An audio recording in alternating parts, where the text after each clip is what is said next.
Bonjour, bienvenue dans ce point bourse du 12 août 2024. Alors aujourd'hui, on va faire un petit point sur l'agenda de la semaine, notamment avec les chiffres macroéconomiques qui vont tomber. Ce sera surtout en fin de semaine. On va parler des matières premières et puis on verra quelques actions du CAC et les actions qui vous intéressent.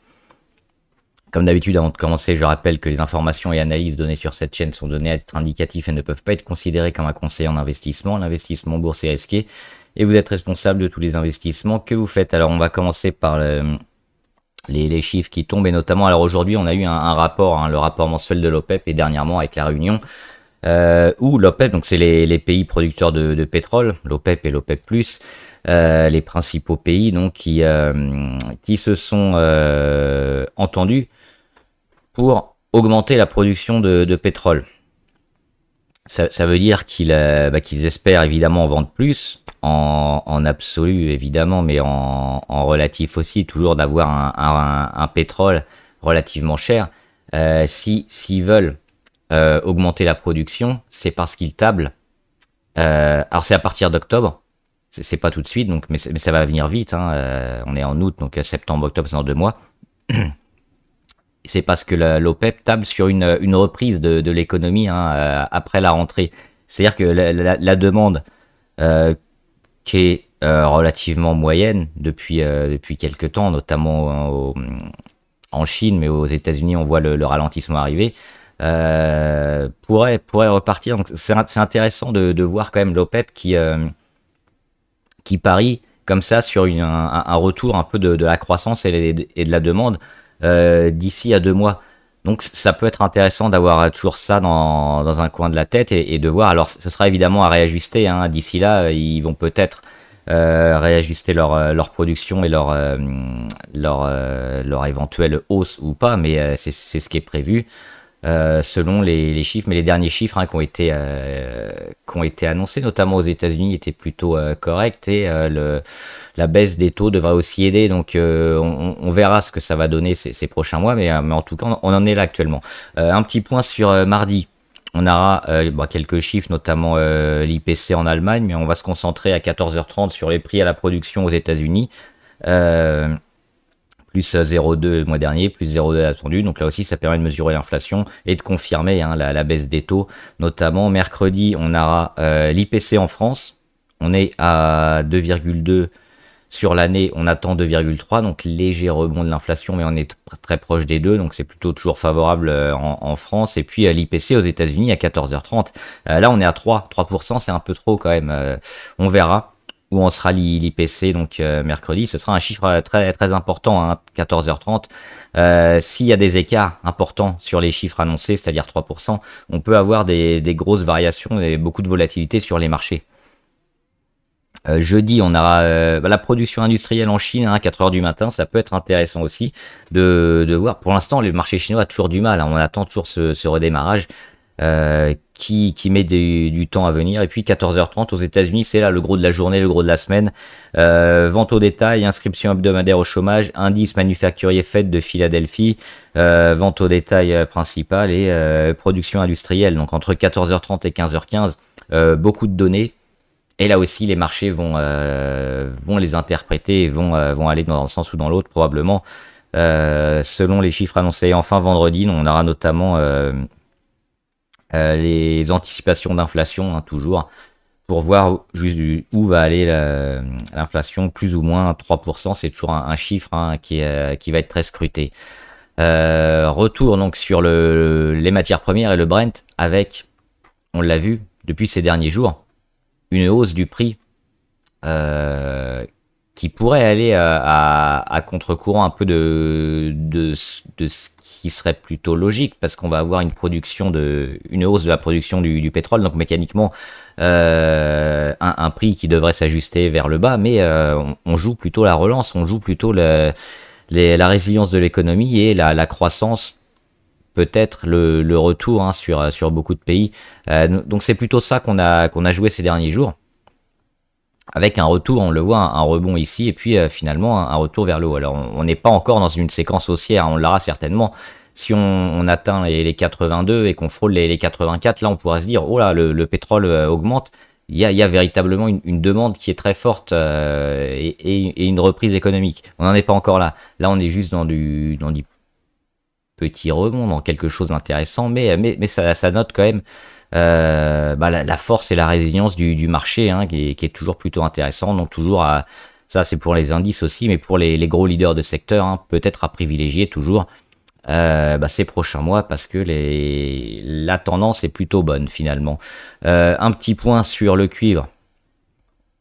Gros rebond aujourd'hui. On a toujours ce niveau support intéressant sur les 3,99. Hein, là, c'est sur le futur sur les cuivres. Plutôt bon. Parce qu'on réagit. Et on est dans le scénario espéré, c'est-à-dire l'inversion de tendance ici. Aller taper une troisième fois l'oblique RSI. Aller taper une troisième fois l'oblique sur les prix ici, court terme. Et enfin, lancer la séquence de construction qui devrait arriver parce qu'on a eu déjà cette grosse séquence ici haussière avec ce double échec, hein, sur les 5,19. Derrière, on a quoi? On a la consolidation logique. On est revenu ici, hein, sur quasiment, on n'a pas tout à fait tout perdu, mais presque. C'est logique d'avoir une consolidation. Maintenant, ce qu'il faut, c'est relancer avec la construction un peu plus long terme et importante sur le cuivre, mais on est plutôt bien engagé à court terme, on le voit, donc on attend toujours. Je l'avais espéré ici, on l'aura peut-être un peu plus bas le point sur les 4,2 pour enfin casser et lancer le cuivre. Au niveau du platine, c'est pareil, on a un rebond. On est toujours en phase de consolidation sur le cuivre, mais là aussi, hein, ce qui a été mis sur les marchés dernièrement, hein, notamment au printemps, ça plaide pour une hausse des métaux précieux, donc le platine devrait en faire partie, lui aussi. Et puis l'or, toujours avec les tensions aussi géopolitiques, hein, qui jouent à la fois sur le prix du pétrole, mais le prix de l'or, on est toujours positif, hein, sur l'or, on l'a dit, probablement jusqu'à la fin d'année 2024, après 2025, on ne sait pas. Mais on va certainement casser les 2005 assez prochainement. Et là, ce qui est intéressant, c'est toujours de voir ce qu'on rend après des échecs. Et comme d'habitude, on fait un échec ici et on rend très peu. On fait un échec toujours sur les 2483 et on rend très peu. On a toujours cette dynamique acheteuse. Les acheteurs sont en embuscade et plus on va aller taper la résistance, plus elle va probablement lâcher et nous emmener vers les 2005 et 2006 sur l'or. Donc là aussi, hein, plutôt très positif, toujours sur le métal précieux. Et puis le CAC 40. Alors on va commencer par l'indice. Si je le trouve, il est là. Moins 0,2. Pas grand chose. C'est un lundi. Hein.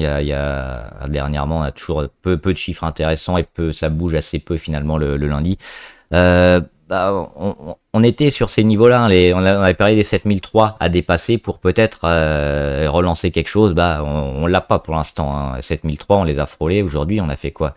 Au plus haut, on est allé à 7307. Donc si, on l'a légèrement dépassé, mais on voit qu'on finit en dessous. Donc pour l'instant, c'est toujours cette zone-là, hein, à dépasser, on l'avait dit, pour avoir le scénario d'un CAC qui va chercher le haut de son canal baissier pour espérer le casser et finir avec cette baisse. Pour l'instant, on est toujours en cette grosse période. Beaucoup de chiffres, hein, cette semaine, on l'a dit, qui seront intéressants, qui vont certainement donner une grosse dynamique, hein, au CAC en suiveur des États-Unis, hein, probablement. Et puis sur les grosses variations, on va regarder avant peut-être ce qui fait le CAC 40, c'est-à-dire le luxe et le pétrole. Grosse chute du plus faible du luxe. C'est pour ça qu'on privilégie souvent les leaders de secteur, parce que quand ça va mal et même quand ça va bien, les performances sont moins intéressantes sur les numéros 3, les numéros 4, etc. Donc là, sur le luxe, c'est... ils sont où? Il était là. C'est Kering.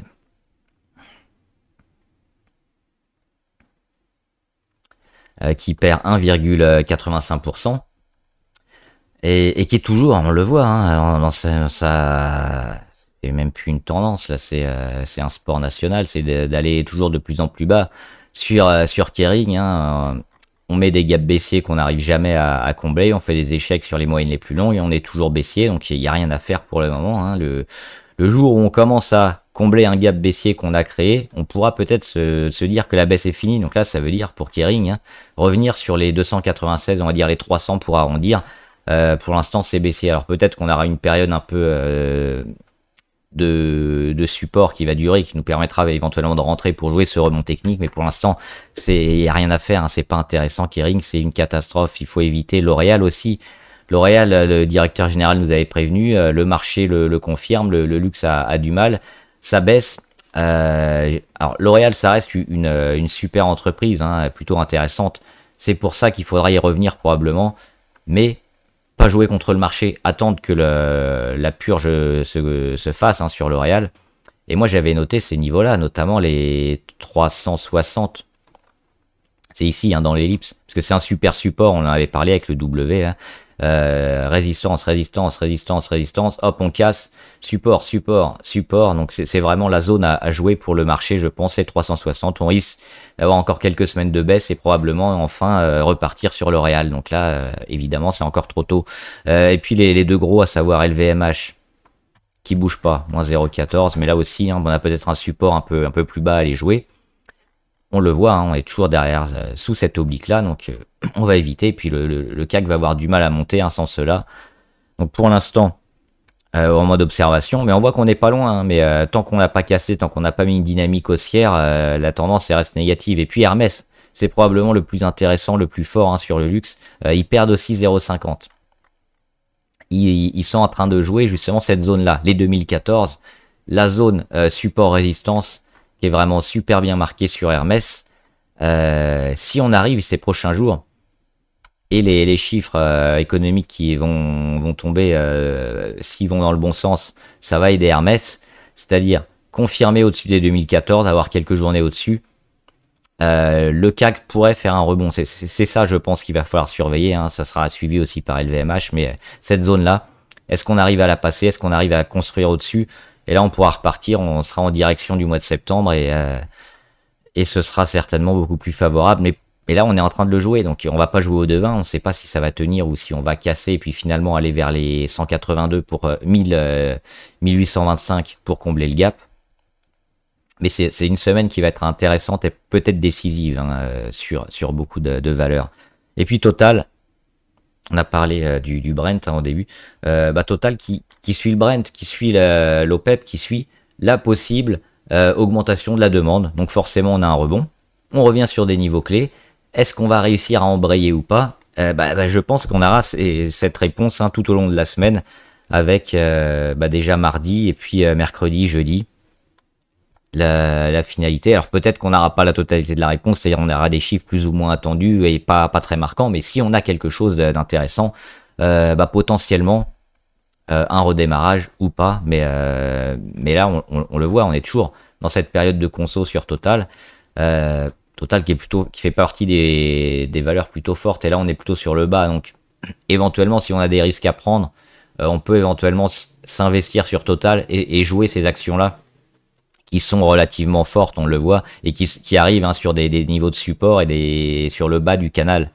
Donc Total plutôt favorable. Et même si on a une baisse à nouveau, il en faudrait beaucoup quand même pour mettre Total à terre et les faire aller vers une sorte de canal baissier, parce que ça fait quand même depuis le mois d'avril qu'on consolide sur Total. Et elle n'a pas l'habitude de consolider longtemps. Voilà, et je voulais voir, moi ça on va le voir après, en valeur abonnée, justement, quelques valeurs du CAC, dont Engie. Alors Engie, j'avais répondu en commentaire, les fondamentaux sont pas super, hein, les marges notamment, et puisqu'elle arrive à dégager, les résultats nets est assez faible. Ça reste une grosse valeur qui est quand même plutôt bien orientée, mais moi je suis pas fan de la valeur, et elle est très endettée surtout, c'est ça qui est un peu ennuyeux. Alors le côté positif, c'est la baisse des taux aux États-Unis, mais surtout en Europe, qui a déjà commencé. Ça devrait aider Engie, et je pense que c'est pour ça, hein, qu'on a un début de rebond. Et puis dernièrement aussi, avec la hausse probable de la demande à venir au 3e et 4e trimestre 2024, ça va aider les producteurs d'énergie, si c'est confirmé. Et c'est ça que le marché a joué ces derniers jours, c'est-à-dire une détente un peu sur les marchés, avec une croissance qui revient. Mais les fondamentaux sont pas super sur Engie. C'est pour ça que, vu déjà ce qu'on a bien monté, est-ce qu'on valorise pas déjà la capitalisation de l'entreprise? moi, j'achèterais pas. Après, ça va peut-être continuer de monter, j'aurais tort, mais c'est pas la valeur, une de mes valeurs favorites. Euh, LDC, alors oui, c'est les poulets notamment, hein. On sait qu'il y a une grosse consommation de poulets en France, hein, qui arrête pas d'augmenter. Plutôt intéressant depuis le creux Covid. Il est où le creux Covid? Il est, ah maintenant il est là. Donc on a eu une période un peu moyenne durant quelques années. Et puis finalement, hein, c'est l'année 2022 où LDC, donc les poulets, hein, sont remontés. Euh, on a un beau canal. On arrive ici à nouveau sur le bas et on le voit avec la mèche. La mèche du 9 août. C'est pour ça que le timing est super intéressant sur LDC parce qu'on arrive sur le bas de canal, mais surtout sur le support. Alors là, on le voit même pas. On va regarder en hebdomadaire. C'est le support à 135. J'ai dû le mettre en 2 jours. On va le remettre ici. 135.1. Donc c'est le plus haut, qui avait tapé un peu la résistance et puis finalement on l'avait cassé. On y revient, donc tout à fait normal. Résistance, résistance, échec, résistance, on réussit. On met un plus haut technique, on revient dessus. Derrière on construit et puis on va probablement continuer la tendance. On peut également aussi voir une tasse avec anse. Avec lance plus ou moins un petit peu avant, un peu après, même si on a dépassé, c'est l'idée. Même si évidemment la lance elle est assez monstrueuse en termes de temps. On revient au journalier. Donc c'est ça, hein, qu'on est venu travailler, sur lequel on a fait un échec et on y revient. On est également sur la moyenne à 200 qui est toujours ascendante, donc c'est bien. Alors c'est une petite valeur, hein, on le voit, les volumes sont misérables. Mais ça reste une valeur intéressante et un timing surtout intéressant sur LDC, hein. C'est-à-dire que si on veut s'investir maintenant, on est sur le bas. Si on voit que ça commence ou ça continue de baisser, de consolider, il faut plutôt partir. Mais on a des chances de rebond intéressants. Donc si on voit un début de réaction comme on a déjà eu vendredi, parce que le signal de vendredi il est clair et il est fort, il veut dire on achète sous ces niveaux-là, hein. Entre 134 et 138, c'est trop faible. Donc on achète. Donc là, on est dans la zone pour acheter. Morel et Prom. Je préfère les fondamentaux de Morel et Prom, avec peut-être aussi le petit rebond, hein, dû à la croissance qui va revenir. Ça peut être intéressant. J'ai pas vu tous les chiffres, hein, notamment sur la trésorerie. Ça manquait. La génération de cash notamment, mais le reste était plutôt bon, hein, sur Morel et Prom. Il y a aussi pas mal de nouveaux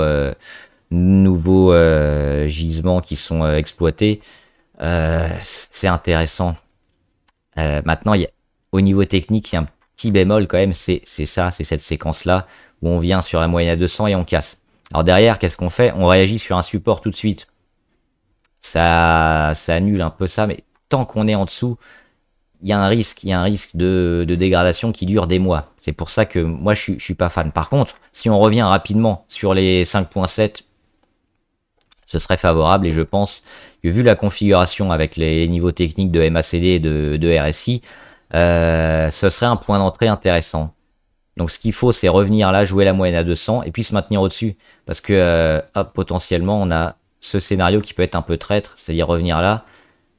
Et finalement, boum, on continue la consolidation, hein, qu'on a initiée depuis le mois de mai.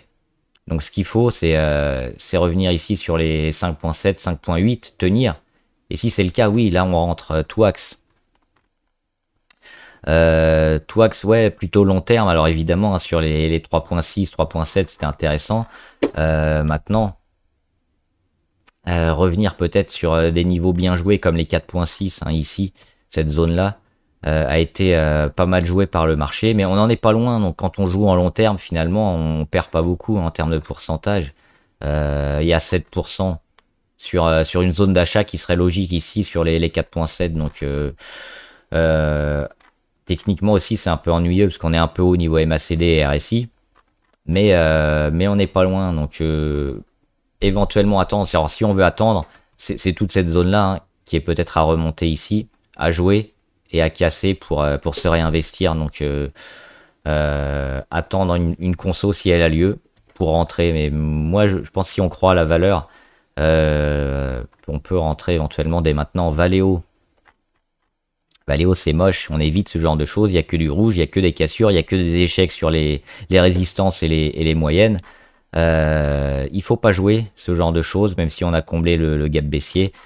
Il y a beaucoup d'autres valeurs qui sont plus intéressantes. Alors des fois, vous allez gagner, bien sûr, là-dessus, hein, mais 7 fois sur 10, 8 fois sur 10, ça va continuer. La tendance va vous emmener plus bas, donc à éviter. Et puis Valourec, la VAD de Valourec, ça continue d'augmenter, même si on a eu un petit haut et bas là. 9,43, c'est énorme, c'est monstrueux.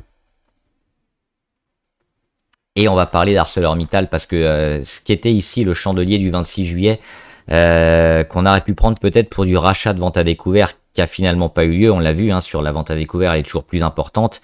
C'est probablement, j'ai pas la confirmation, mais vu les chiffres, hein, c'est le rachat d'ArcelorMittal, c'est-à-dire qu'ArcelorMittal, ils sont montés au capital de Valourec, ils ont acheté des actions de Valourec pour environ 30%, à environ une moyenne de 14,64 €. Donc c'est pour moi ces achats-là qui ont eu lieu de la part d'ArcelorMittal. Ça pourrait être intéressant pour Arcelor évidemment de posséder un Valourec et d'en faire sa filiale parce que c'est un secteur assez proche et éventuellement de faire une OPA. Donc le dossier Valourec devient spéculatif et intéressant. Le point négatif c'est quoi? C'est que on a eu alors je sais plus si c'était un dirigeant je crois, je sais plus exactement qui, mais il avait parlé à court terme, c'était pas l'objectif d'ArcelorMittal de faire une OPA sur Valourec, mais peut-être après, plus tard, pourquoi pas. Donc c'est ça qu'on peut jouer. Le problème, c'est qu'on sait pas trop quand va avoir lieu éventuellement le changement de cap d'ArcelorMittal pour éventuellement faire une OPA. Si on rentre maintenant et qu'on joue la spécu et que finalement la consolidation continue et nous amène sur les 10, on rentre sur les 14. Ça fait un peu cher. Ça fait beaucoup de temps de perdu et beaucoup d'argent aussi qu'on aurait pu économiser pour rentrer plus tard. Cela dit, moi je pense qu'il faut quand même surveiller la VAD et voir quand est-ce qu'elle va commencer à se racheter, parce que ce sera probablement un signal que sur le dossier Arcelor, on va commencer à s'activer. Et le jour où la VAD commence à partir, on aura probablement peut-être une news qui va arriver très prochainement sur Arcelor pour faire une OPA. Donc c'est ça qu'il faut jouer. Mais pour l'instant, consolidation, baisse, cassure de moyenne à 200. On est dans quelque chose, et puis vente à découvert énorme, on est dans quelque chose de plutôt négatif sur Valourec. Donc moi, je jouerais pas cet aspect OPA qui semble être intéressant à moyen terme. À court terme, alors potentiellement, ils vont changer d'avis, ils vont annoncer la semaine prochaine une OPA, Valourec, ils vont monter à 20 €. Mais ça semble un peu trop tôt. Donc moi, j'attendrais peut-être un peu retrouver plus bas, une VAD qui se retire et puis monter sur Valourec. Mais oui, ça va devenir, je pense, quelque chose d'intéressant avec une grosse plus-value à venir. Mais il faut le surveiller. Et puis là, le timing va être très important. Voilà, j'espère que la vidéo vous a aidé. N'hésitez pas à me dire en commentaire ce que vous en pensez, votre avis sur les actions, les valeurs, les actions que vous voulez acheter, que vous avez en portefeuille, et puis les questions que vous avez sur l'économie, la bourse en général, le trading. J'y répondrai. Bon trade, à plus!